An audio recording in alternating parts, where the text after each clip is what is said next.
Nakuha na sab sa Pilipinas ang korona sa Mr. Universe Tourism karong tuiga. Candidate number 14, Visser. Tulo ka tuig human nga midaog isip Ginoong Pilipinas 2019, malampuso na sad ang kadaugan sa usa ka Pilipino pinaagi sa kadaugan ni Visser sa pagkabut sa titulong Mr. Universe Tourism nga gipahigayon sa Bali, Indonesia ni adtong Marso 19. Si Visser ang ikaduhang Pinoy nga midaog sa Mr. Universe Tourism human sa kadaugan ni Benigno Perez o mas nailhang Ayon Perez ni adtong tuig 2018. Gawas sa titulo, nakuha sab sa Filipino-Dutch model ang Best Informal Wear Award sa ika-4 nga edisyon sa Mr. Universe Tourism.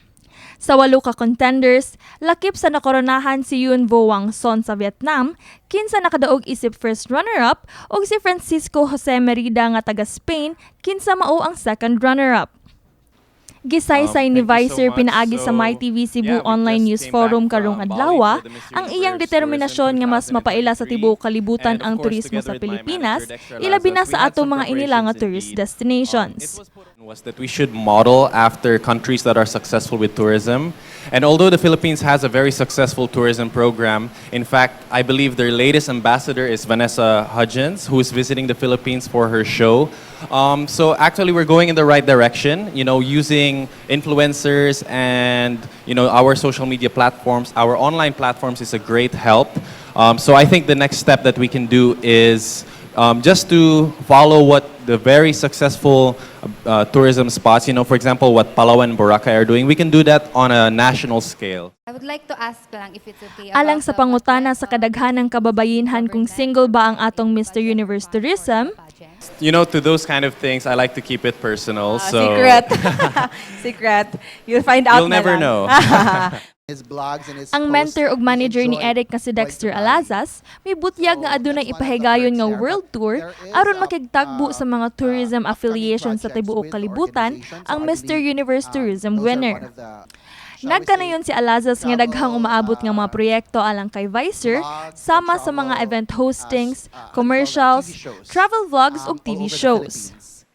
The Ginoong Pilipinas organization and the Mr. Universe Tourism has already travel plans to tour around the world to promote not just the competition but the Philippines as a whole in terms of how we promote tourism, because that's a main core value of the competition.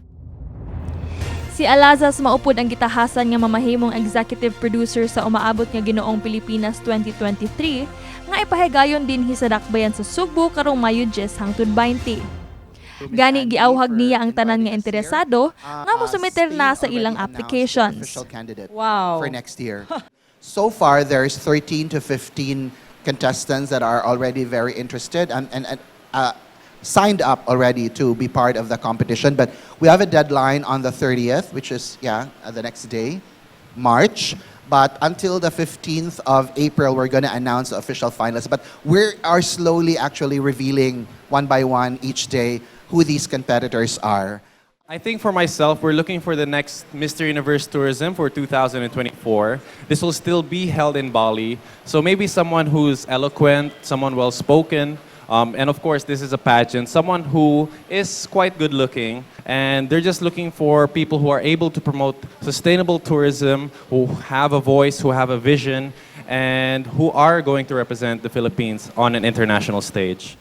Ang modaog sa maong pageant ang morepresentar sa Pilipinas alang sa Mr. Tourism 2024 didto gihapon sa Bali, Indonesia. Kini si Queenie Joligon alang sa MyTV Cebu.